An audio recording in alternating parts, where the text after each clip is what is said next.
കൃത്യമായി തെളിയിച്ചു.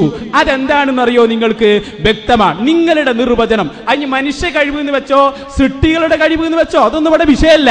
മനുഷ്യ കഴിവ് എന്ന് വെച്ചാലും സൃഷ്ടികളുടെ കഴിവ് എന്ന് വെച്ചാലും അതിനപ്പുറത്തുള്ള കാര്യങ്ങൾ ചോദിക്കുന്നത് ശിർക്കാണ് എന്നാണല്ലോ നിങ്ങളുടെ വ്യക്തമായി നിങ്ങൾ പറയുന്നത്. അതിനെതിരാണ് ഞാൻ പറഞ്ഞത്.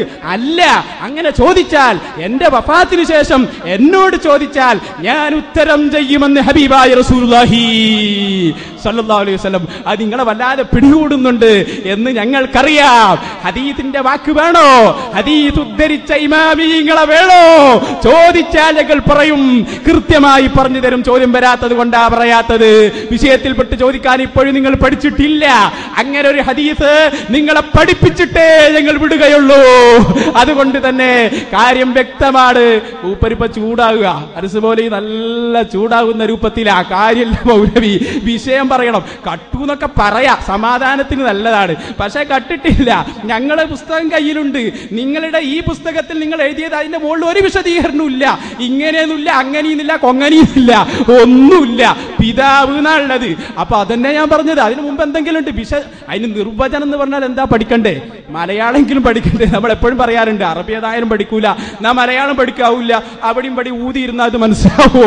എന്താണ് നിങ്ങൾ ഇങ്ങനെ 4 പൊട്ടന്മാരെ എന്ന് വിളിക്കുക, 4 ഊത്തു, ഈ രൂപത്തിലുള്ള വിഡ്ഢിത്തം പറഞ്ഞാലുണ്ടോ പ്രിയപ്പെട്ട സഹോദരന്മാരെ?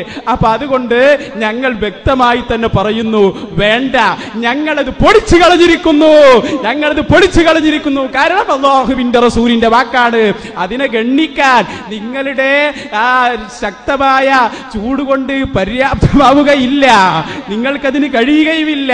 ഞങ്ങൾ തെളിയിക്കേണ്ടത് ഞങ്ങൾ തെളിയിച്ചു. നിങ്ങൾ എന്തെങ്കിലും ചോദിച്ചാൽ ഞങ്ങൾ മറുപടി പറയണോ? ഇവിടെ വന്നിട്ട് ചോദിക്കാണ് കുനൂത്ത് സുബീൽ വേണമെന്നതിൽ തെളിവുണ്ടോ? എന്നിട്ട് പറയാ കുന്നത്തേരിയിൽ ചോദ്യം അവശേഷിക്കാണ്. അവശേഷിച്ചോട്ടെ, ഞങ്ങൾ വ്യവസ്ഥ എഴുതിയിട്ടല്ലേ വന്നത്.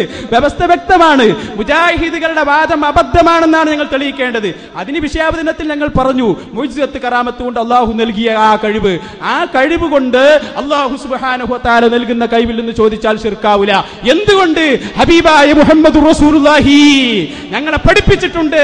വഫാത്തിന് ശേഷം വിളിച്ചാൽ ഞാൻ ഉത്തരം ചെയ്യുമെന്ന്. പൊളിഞ്ഞു. ഈ കുന്നത്തേരിയിൽ വെച്ച് നിങ്ങളുടെ നിർവചനം പൊട്ടിപ്പൊളിഞ്ഞ് തകർന്നിരിക്കുന്നു. ഇനി നിങ്ങളുടെ മദ്രസാ പുസ്തകം ഉടനെ മാറ്റാൻ വേണ്ടി അടുത്ത യോഗം ചേരുക. യോഗം ചേരലാണല്ലോ പണി, മാറ്റലാണല്ലോ പണി, ഒക്കെ മാറ്റലാണല്ലോ പണി. ജിന്നിനോട് ചോദിച്ചാലും ജിന്നൊന്നും ഇപ്പൊ ഭയങ്കര പേടിയിലാണുള്ളത്. തൊടാൻ ധൈര്യമില്ല, തൊടാൻ ഞങ്ങൾക്ക് കഴിയൂല. ഞങ്ങൾ വളരെ വ്യക്തമായി ഈ രൂപത്തിൽ പ്രിയപ്പെട്ട സഹോദരന്മാരെ വ്യക്തമായി ഞങ്ങൾ ഇത് പറഞ്ഞിട്ടുണ്ട്. ഇനിയും ഞങ്ങൾ കട്ടുവായിച്ചു എന്ന് പറഞ്ഞ് ഞങ്ങളെ പേടിപ്പിക്കണ്ട. പുസ്തകം കയ്യിലുണ്ട്, നിങ്ങൾക്ക് പറയാം. മുസ്ലിയാര് വല്ലാത്ത വിഷമത്തിൽ തന്നെയാണ് ഇപ്പോഴും ഉള്ളത്. മുസ്ലിയാര് പിന്നെയും പറയുന്നത് ഞാൻ കട്ട് വായിച്ചിട്ടില്ല എന്നാണ്. എന്നിട്ട് മുസ്ലിയാർ ഇപ്പൊ വായിക്കുന്നുണ്ട്. അപ്പൊ നേരത്തെ മുസ്ലിയാർ വായിച്ചിട്ടില്ല എന്ന് പറഞ്ഞ മുസ്ലിയാർ തിരുത്തിപ്പോ നിങ്ങളെ കൊണ്ട് ഞങ്ങൾ വായിപ്പിച്ചു, ഇതുവരെയും വായിച്ചില്ല. വായിക്കാത്ത ഇപ്പൊ വായിച്ചു എന്ന് വന്നാൽ തന്നെയും നേരത്തെ വായിച്ചില്ല, വിട്ടുകളഞ്ഞു എന്നാണ്. അപ്പൊ വിട്ടുകളഞ്ഞിട്ടുണ്ട്. ഇനി മുസ്ലിയാർ വിട്ടുകളഞ്ഞതിന്റെ പ്രസക്തി എന്തുകൊണ്ട് വിട്ടുകളഞ്ഞു? മനുഷ്യൻ സർവശക്തനല്ല, സർവകാര്യങ്ങൾക്കും കഴിവുള്ളവൻ അല്ലാഹു മാത്രമാണ്. ഒരു കർഷകന് നിലമുഴുതുവാനും വിത്ത് വിതക്കുവാനും വളവും വെള്ളവും നൽകുവാനും സാധിക്കുന്നു. എന്നാൽ ആ വിത്ത് മുളപ്പിച്ച് നല്ല വിളവുണ്ടാക്കുന്നത് അവന്റെ കഴിവിൽപ്പെട്ടതല്ല. വിത്ത് മുളപ്പിക്കുക എന്നത് അള്ളാഹുവിന്റെ കഴിവിൽപ്പെട്ടതാണ്, റബ്ബിന്റെ കഴിവിൽപ്പെട്ടതാണ്. അത് റബ്ബിനോട് മാത്രമേ ചോദിക്കാൻ പാടുള്ളൂ. ഫൽയൻദുറിൽ ഇൻസാനു ഇലാ തആമി അന്നാ സബബിനൽ മാഅ സബ്ബാ ثم شققنا الارض شقا فانبتنا فيها حبا وعنبا وقلبا وزيتونا ونخلا وحدائق وغلبا وفاكهة وأبا متاعا لكم ولأنعامكم. അള്ളാഹുവിന്റെ കഴിവിൽപ്പെട്ട കാര്യങ്ങൾ സൃഷ്ടികളോട് ചോദിക്കാൻ പാടില്ല. അള്ളാഹുവിന്റെ കഴിവിൽപ്പെട്ട കാര്യങ്ങൾ സൃഷ്ടികളോട് ചോദിക്കാൻ പാടില്ല. ആ കഴിവ് സൃഷ്ടികൾക്ക് വകവെച്ചു കൊടുക്കാൻ പാടില്ല. അള്ളാഹുവിനോട് മാത്രം ചോദിക്കേണ്ടതാണത്. അതിനു തന്നെയാണ് മുസ്ലിയാരെ പ്രാർത്ഥന എന്ന് പറയുന്നത്. അതാണ് ഇവിടെ വിശദീകരിച്ചത്. എന്നാൽ ആദ്യം നിങ്ങൾ എങ്ങനെ എന്ന് പറഞ്ഞത് വിട്ടുകളഞ്ഞു, ഇങ്ങനെ എന്നത് ഒഴിവാക്കി, എന്നിട്ട് ബാക്കി വായിച്ചു. കയ്യോടെ ഇവിടെ പിടികൂടിയപ്പോൾ മുസ്ലിയാർ ചിരിച്ച് രക്ഷപ്പെടാം, ഇളിച്ച് രക്ഷപ്പെടാം എന്നാ വിചാരിക്കുന്നത്. അങ്ങനെ മുസ്ലിയാർ രണ്ടാമത് ഞാൻ മുറിച്ചിട്ടില്ല എന്ന് പറഞ്ഞ് പിന്നെ ആദ്യം മുതൽ വായിക്കാൻ. അപ്പൊ മുറിച്ചതാ മുസ്ലിയാർ പിന്നെ വായിപ്പിച്ചത്. മുറിച്ചതാ ഞങ്ങൾ വായിപ്പിച്ചത്, ഇനിയും നിങ്ങളെ കൊണ്ട് വായിപ്പിക്കും. വീണ്ടും മുസ്ലിയാർ വെരിറ്റിഫിക്കേഷൻ ആണ്. വീണ്ടും മുസ്ലിയാർ ഇവിടെ വരട്ടുകയാണ്. മുഹമ്മദ് നബി സല്ലല്ലാഹു അലൈഹി വസല്ലമയോട് പ്രാർത്ഥിക്കാം എന്നത് അത് ഞങ്ങൾ ഉദ്ധരിക്കും മുസ്ലിയാരെ. ഉദ്ധരിച്ചാൽ മറുപടി പറയുമെന്ന് പറഞ്ഞല്ലോ. ഉദ്ധരിച്ചാൽ മറുപടി പറഞ്ഞു എന്ന് മറുപടി ആ സമയത്ത് പറയും എന്ന് കൃത്യമായി തന്നെയാണ് പറഞ്ഞത്. ഒരു കാര്യം വ്യക്തമാണ്, ഖുർആനിനെതിരെ ഒരു തത്വം സ്ഥാപിക്കാൻ നിങ്ങൾ ശ്രമിച്ചാൽ ദുർവ്യാഖ്യാനത്തിലൂടെയല്ലാതെ അത് സാധ്യമല്ല. ദുർവ്യാഖ്യാനത്തിലൂടെയല്ലാതെ ഖുർആനിന് വിരുദ്ധമായ ഒരു ആശയം ചമയാൻ നിങ്ങളെ കൊണ്ട് കഴിയില്ല. വിശുദ്ധ ഖുർആൻ വളരെ വ്യക്തമായി റബ്ബ് സുബ്ഹാനഹു വ തആലയോടുള്ള പ്രാർത്ഥന, ആ പ്രാർത്ഥനയെ സംബന്ധിച്ച് വിശദീകരിച്ചു. അള്ളാഹുവിനോട് ചോദിക്കേണ്ടത് സൃഷ്ടികളോട് ചോദിക്കാൻ പാടില്ലെന്ന് പഠിപ്പിച്ചു. അത് റബ്ബിനോട് മാത്രമേ ചോദിക്കാവൂ എന്ന് പഠിപ്പിച്ചു.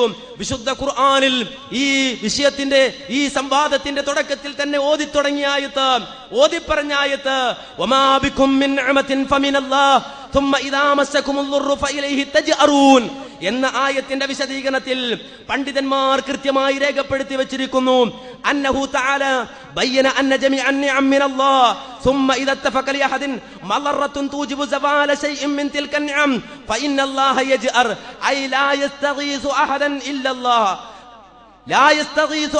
إلا الله لعلمه بأنه لا مفزع للخلق إلا هو.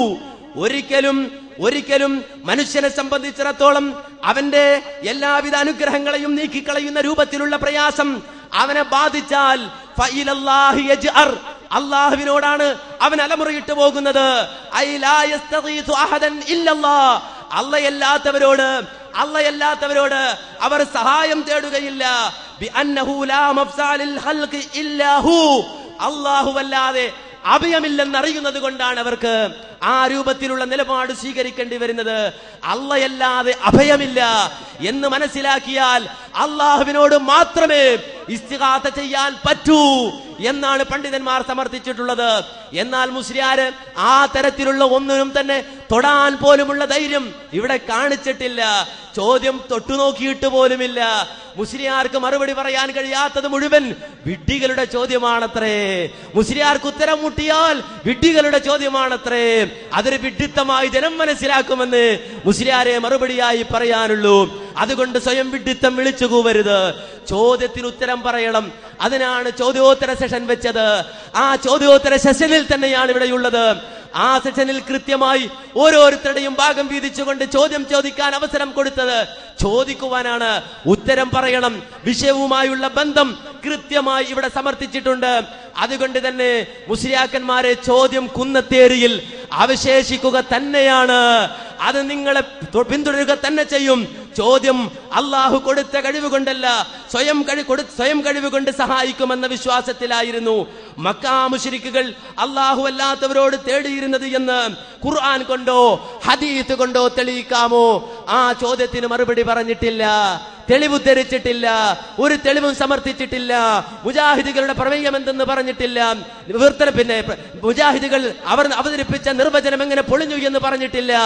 ആ നിർവചനത്തിന്റെ പോരായ്മ എന്തെന്ന് പറഞ്ഞിട്ടില്ല. ഇതൊന്നും തന്നെ പറഞ്ഞിട്ടില്ല. യാതൊരുവിധ വാദവും ഇവിടെ ഉന്നയിച്ചിട്ടില്ല. അത് സമാധാനത്തിൽ പറയുന്നത് വളരെ നല്ലതാണ് കേട്ടോ. പിന്നെ മൂപ്പർക്ക് അന്ന് വ്യവസ്ഥ എഴുതിയപ്പോ പറഞ്ഞിരുന്നു സമയം കൂടുതൽ വേണം. ഇപ്പൊ മൂപ്പർക്ക് തോന്നി സമയം കൂടിയത് അപകടമായി പോയി. കാരണം സമയം ഒക്കുന്നില്ല. സമയം എത്ര പറഞ്ഞിട്ടും ഒക്കുന്നില്ല. കാരണം പറഞ്ഞു തന്നെ ആവർത്തിക്കാണ്. ചോദ്യം ഏതാണ് അറിയുന്നില്ല. എന്നിട്ട് അവസാനം ഉണ്ടാക്കി വെച്ച ചോദ്യം അവസാനം മുതൽ ഞങ്ങൾ ആദ്യം മുതൽ അവസാനം വരെ ചോദിച്ചു എന്ന് പറഞ്ഞ ചോദ്യം ഇപ്പൊ എന്താ? ഞങ്ങൾ ഒന്നുകൂടി പറയുന്നു, ജനങ്ങൾ പഠിക്കട്ടെ. മക്കയിലെ മുശ്രിക്കുകൾ സ്വയം കഴിവുകൊണ്ടാണ് ഞങ്ങളുടെ